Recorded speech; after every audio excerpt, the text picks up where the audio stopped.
Hello, I'm Monty Beetham back with season 2 of Once a Warrior, and I'm with the big dog today, head coach Andrew Webster. Webby, thanks for your time, my man. Pleasure, mate. Happy to be here. Mate, there's still going to be some people out there that don't understand that you were once a Warrior. 2015, 16, assistant coach. What are your memories of those years? Mate, really good memories.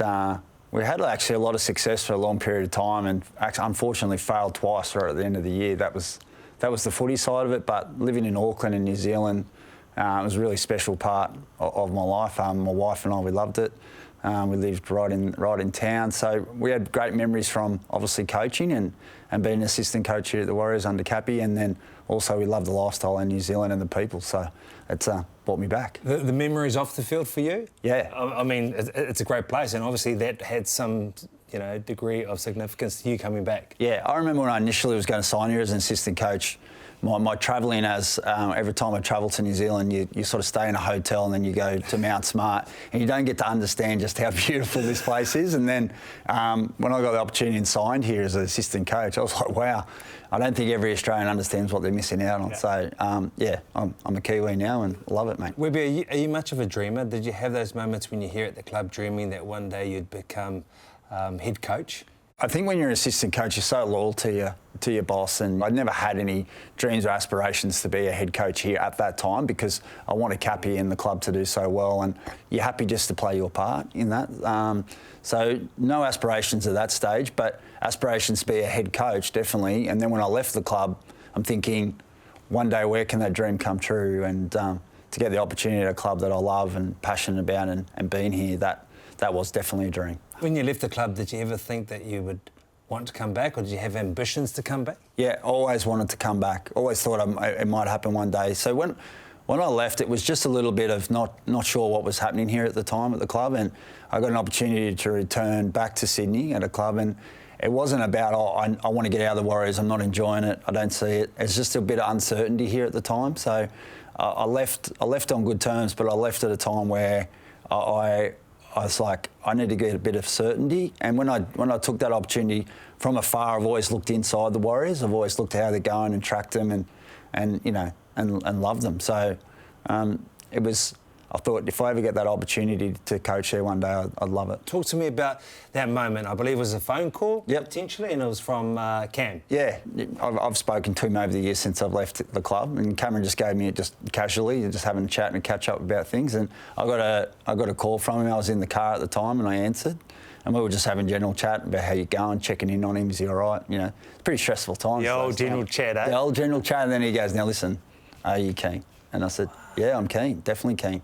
Throughout that process, I said to my wife, well, we better be ready here. So if they do come back and say, righto, we want to interview you, we want to chat to you further, that you're ready. So I went through the process. So my heart straight away is like, this seems perfect.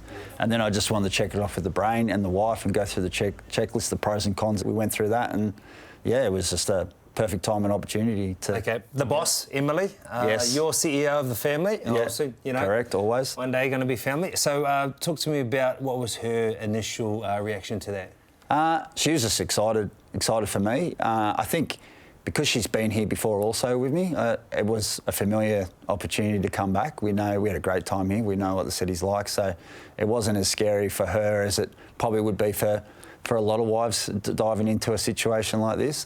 We've never sort of not been the type of people who not to jump in and take an opportunity, and her support's been awesome for me. Okay, we mentioned the pros and cons list. This may get a little bit ugly, it may not. You may not want to divulge it all, bro, but you might want to, one or two things in pros and cons, because it'd be interesting from the viewer's point of view.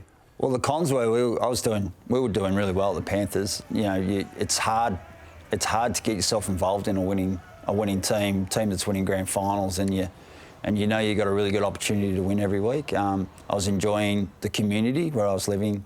I was enjoying my job working for Ivan and working for the players there, providing them an opportunity to get better every week. And that was such a motivated group. I'd be leaving that and going away from that. I definitely dived into, look, what's the cons? Everyone's saying to me that, don't go there, mate.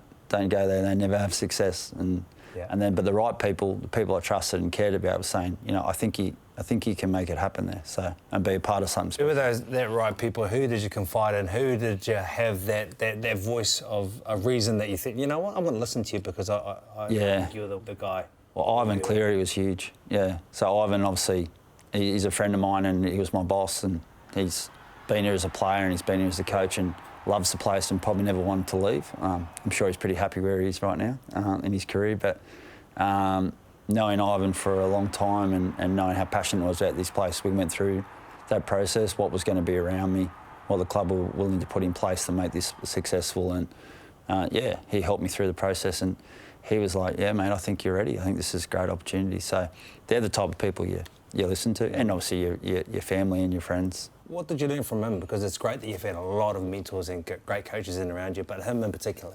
Yeah, I think he's definitely himself, Ivan. Like, he doesn't pretend to be someone he's not.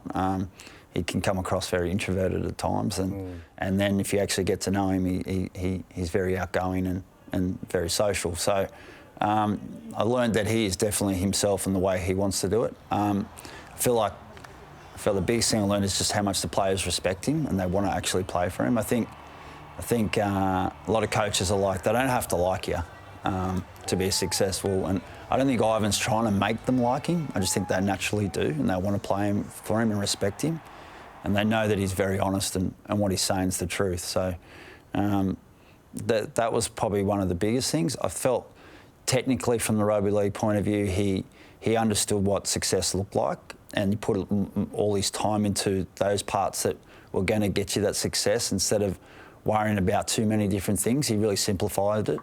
And when he simplified it, you actually saw a really exciting style of football. So, because everyone just had complete understanding of what their role was, and that's something I learned. And everyone confuses, we've got to complicate it because it needs to be exciting.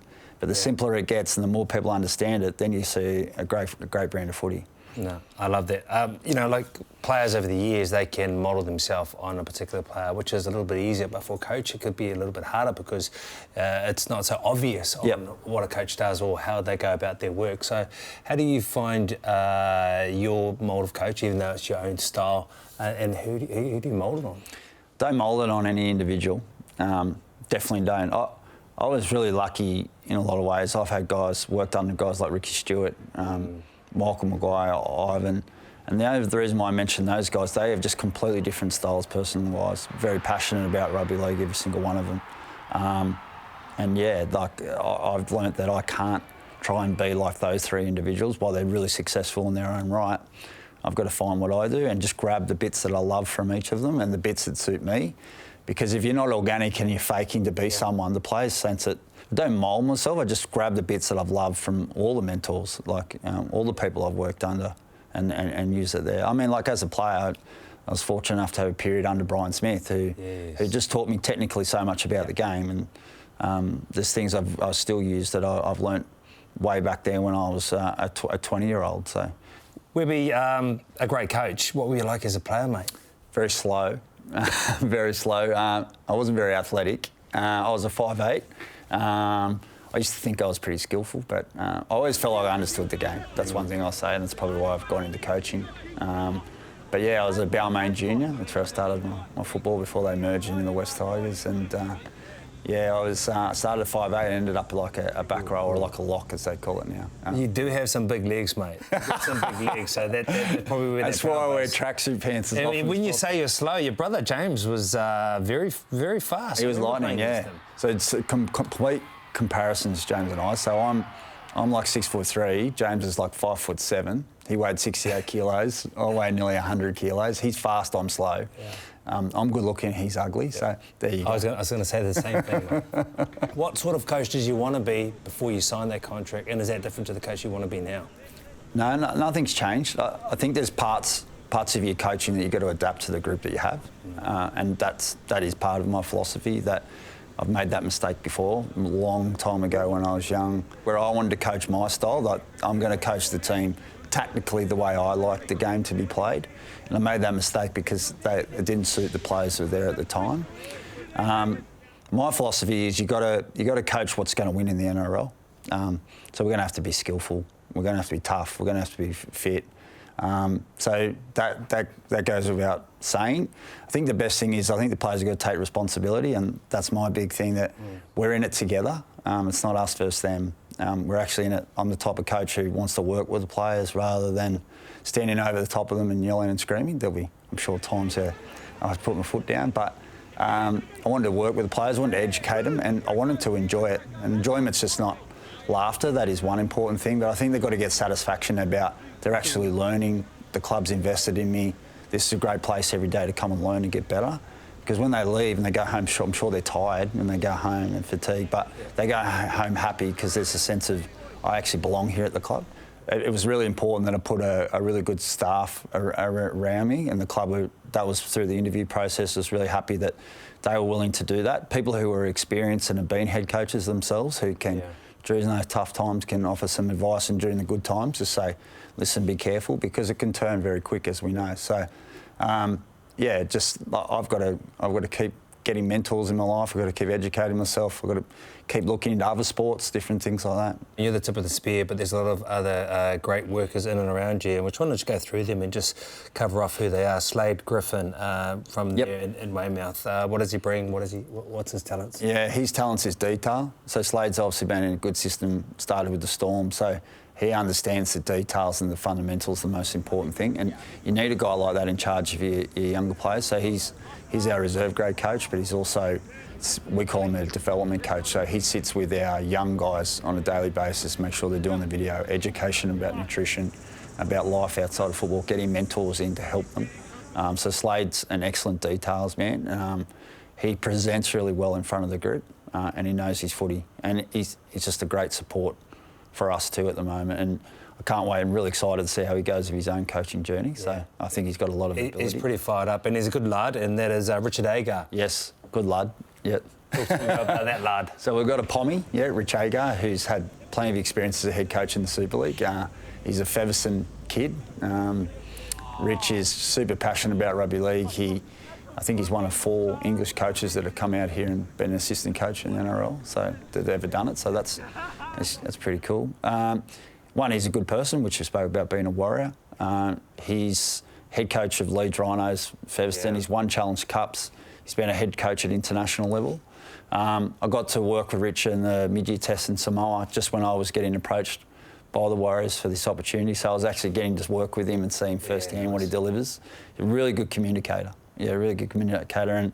And Richard's dad was actually a really successful coach, and his dad used to recruit a lot of Kiwis to England, so he's had a strong affiliation with New Zealand, and he's pretty proud of that. He knows all the old boys. He knows all of them. Everyone else, mate. Unbelievable. He's a top man. Yeah, he's a top man. I think he's wonderful at his jobs, and then that leaves Justin Morgan and Stacey Jones. So talk us through them and your relationships.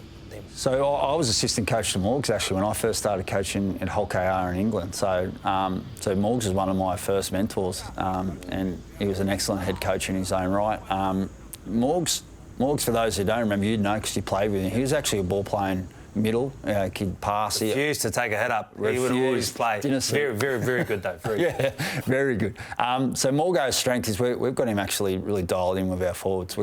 I think we've got a real point of difference with our forward pack this year. So Morgo's working with them. He's been excellent. Stacey Jones speaks for himself.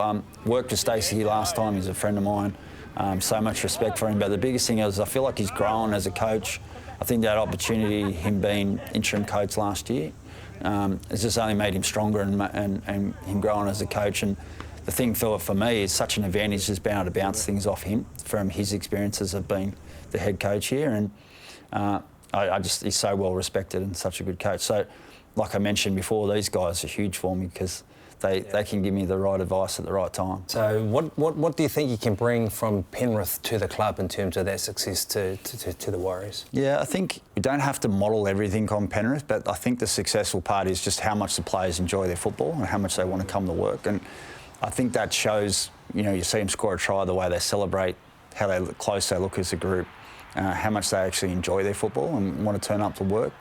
I feel like we've got to create that here so that the players are actually invested, love it, want to come to work every day and they want to win and they want to do it for each other, not just themselves and their families. When we think about the Penrith pool of youngsters coming through, how do the talent compare? Because there's some good young boys coming through that are in the squad now. We've got the biggest junior pathways program in the whole of the NRL because we're a New Zealand club, so we've got so much talent here. I think that can be something that they've invested in and we can do the same and the club want to. The development is probably, I'm going to say 12 months behind. So the talent is just as strong. The talent here is the best in the world for rugby league. Well, that's why everyone wants to come and raid our shores. So they want to take all our best talent they can and put them in an Australian program. So the talent's there. It's just their development because of COVID is probably 12 months behind. But the club is so invested, say no, we're going to fix that quick. If you could build, and you're doing it now, you've already started, build your perfect warrior in terms of traits, characteristics, what would the individual have? Good person, yeah, so they're a good bloke. People want to be around, they've got strong values. That'd be the first thing. Resilience would be one of the top of the things. So I'm not talking talent here at the moment, I'm talking character.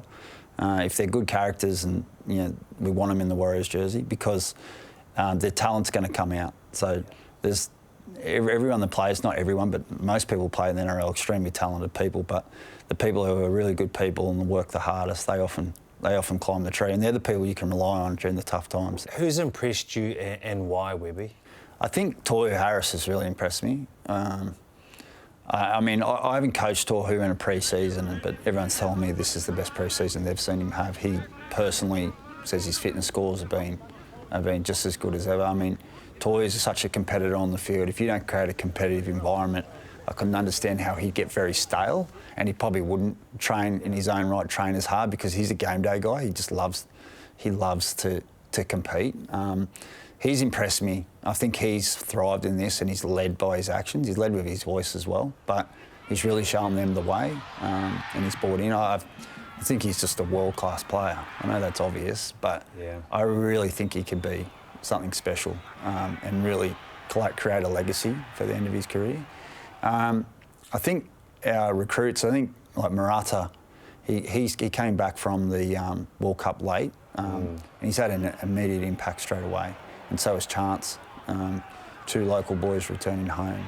They've just ripped in and bought in and they become leaders themselves. They're impressed me. Guys like Mitch Barnett, Dylan Walker, who's obviously a Māori man but also a Sydney boy, that he get the opportunity to come home and you could ask him to play any position on the field and he could do it. So his knowledge around in those meetings is unbelievable. But it's one, having the knowledge, but two, are you willing to share it with the group? And do the group actually respect you and listen? And when he talks, everyone listens and they understand it.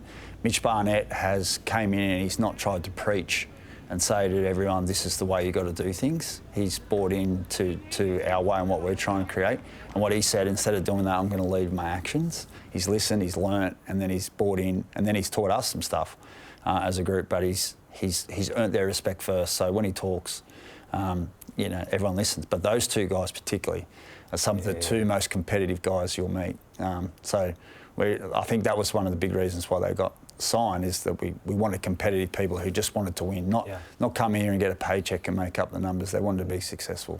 I feel like guys like Sean is like, he's missed 2 training sessions. I mean, for a guy that age, not many people miss 2 trainings. He's leaner, he's fitter than he's ever been. So when Sean plays his best football, there's not many better. Last time I was here, I felt like it was 1 or 2 guys trying to lead the way and they were trying to grab everyone to follow. I feel like we've got like 8 guys, and I haven't mentioned them all, that are saying, come on, this is the way we've got to do it. And everyone's like, okay, I'm following, as opposed to having to rip them up out of the ground and say, come on, this is the way to do it. I think we take for granted over the last couple of years what these boys have been through. And now they're at home, they're doing what they love doing with great fans, everything in and around them.